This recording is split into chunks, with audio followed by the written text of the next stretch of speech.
Assalamualaikum warahmatullahi wabarakatuh.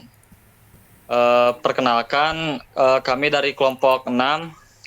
Di sini kami akan memenuhi tugas etika profesi pemasaran dengan mempresentasikan uh, studi case yang kelima dengan tema praktik bebas jual beli data pribadi. Ini tarifnya. Next.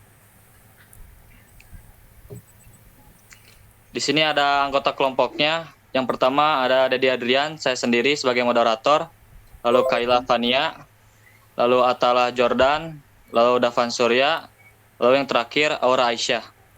Next.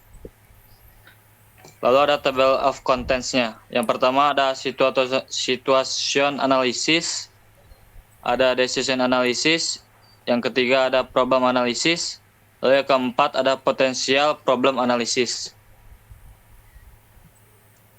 Langsung saja pada bahasan pertama ada situation analysis, yaitu data dan fakta case-nya yang akan dijelaskan oleh Davan. Silakan Davan. Boleh, udahlah, nggak apa-apa.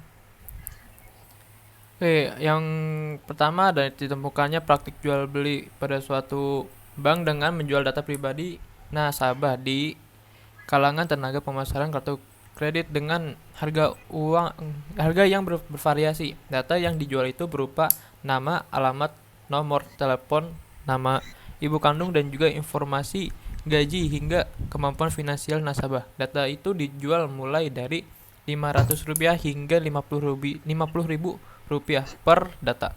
Yang kedua ada bahkan jual beli data nasabah juga dilakukan secara online. Harganya jauh lebih murah. Setiap data yang dijual mulai dari Rp0,1 hingga Rp15 per data, seperti penjualan data pribadi di situs www.temanmarketing.com yang diajukan lewat percakapan di WhatsApp. Pembeli bisa mendapat Rp21.441 data seharga Rp550.000 atau sekitar Rp15 per data.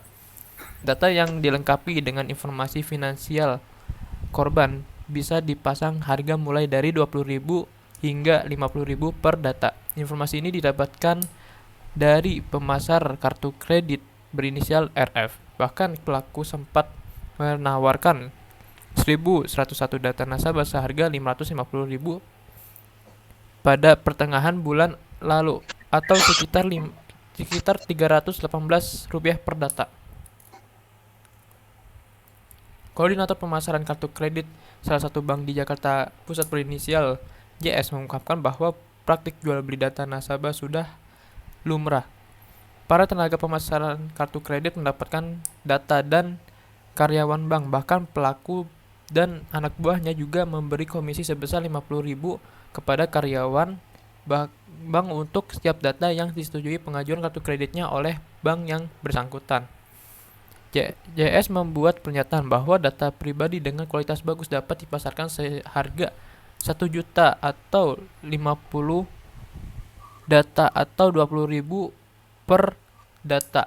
Data tipe ini dilengkapi informasi gaji bahkan ditambah informasi keuangan dari Bank Indonesia dan Otoritas Jasa Keuangan atau OJK.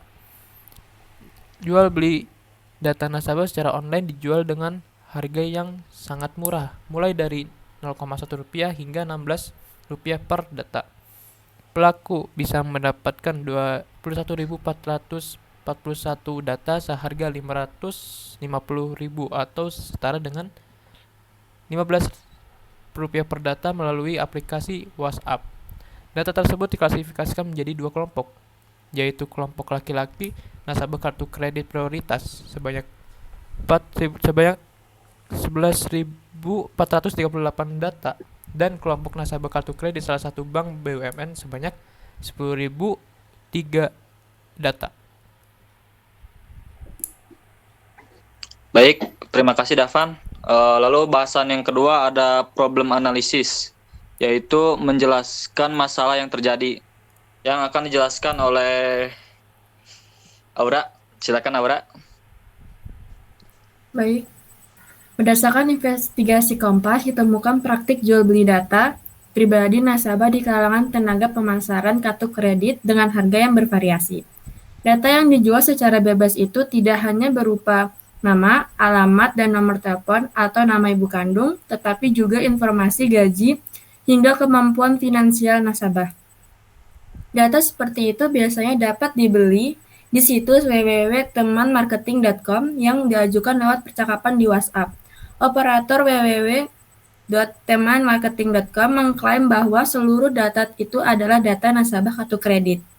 Datanya dibagi atas kelompok laki-laki nasabah kartu kredit prioritas sebanyak 1.438 data dan kelompok nasabah kartu kredit salah satu bank BUMN sebanyak 10.003 data.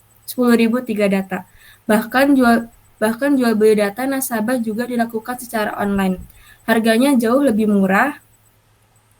Harga setiap data yang dijual mulai dari 0,1 hingga 16.000 per data.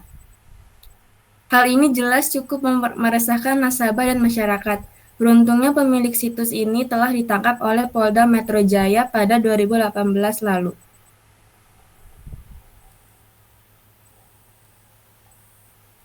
Dari berbagai kasus yang terjadi, paling tidak terdapat 2 faktor penyebab bocornya data pribadi nasabah. Faktor tersebut bisa diklasifikasi menjadi 2, yakni disebabkan faktor internal dan faktor eksternal. Pada faktor internal, kebocoran data nasabah terjadi dikarenakan adanya oknum pegawai bank yang tidak bertanggung jawab dengan memperjualbelikan data pribadi nasabah kepada pihak ketiga.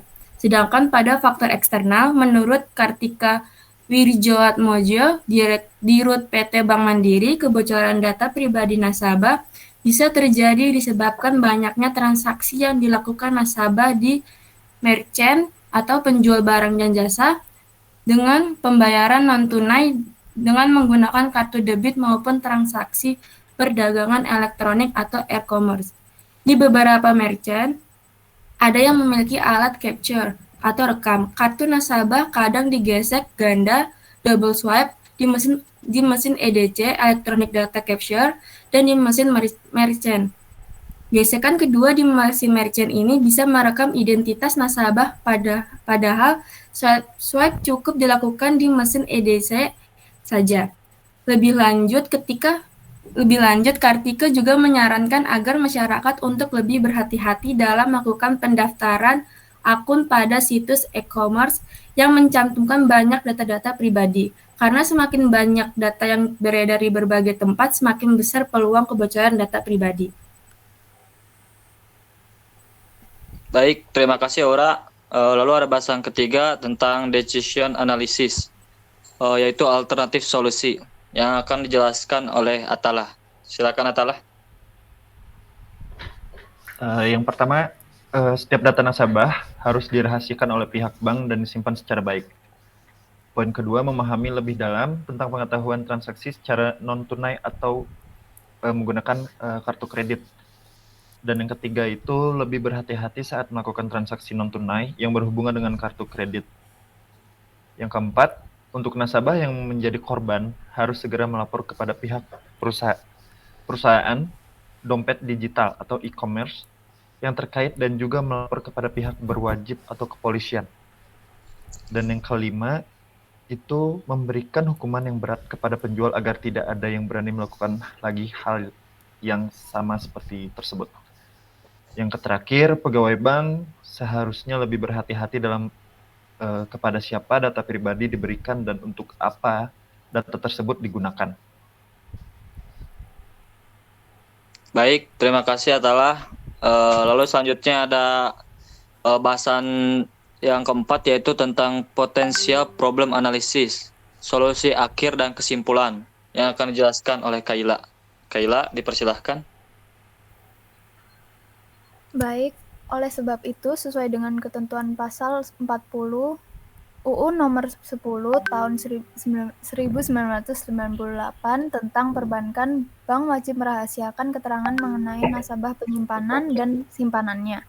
Pasal ini secara tegas mengatur bahwa bank wajib merahasiakan keterangan tentang nasabah dan kedudukannya sebagai nasabah penyimpan. Sejalan dengan pasal di atas, Otoritas Jasa Keuangan atau OJK mengeluarkan Surat Edaran Nomor 14 SEOJK 07 2014 tentang kerahasiaan dan keamanan data dan atau informasi pribadi konsumen. Surat edaran ini dikeluarkan sehubungan dengan diberlakunya Peraturan Otoritas Jasa Keuangan Nomor 1 POJK 07 2013 tentang perlindungan konsumen sektor jasa keuangan.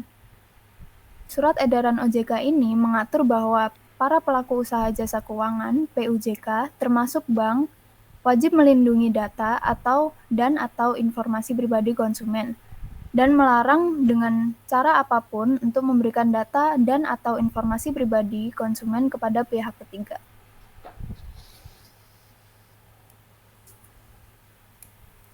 Baik, terima kasih Kaila atas penjelasannya.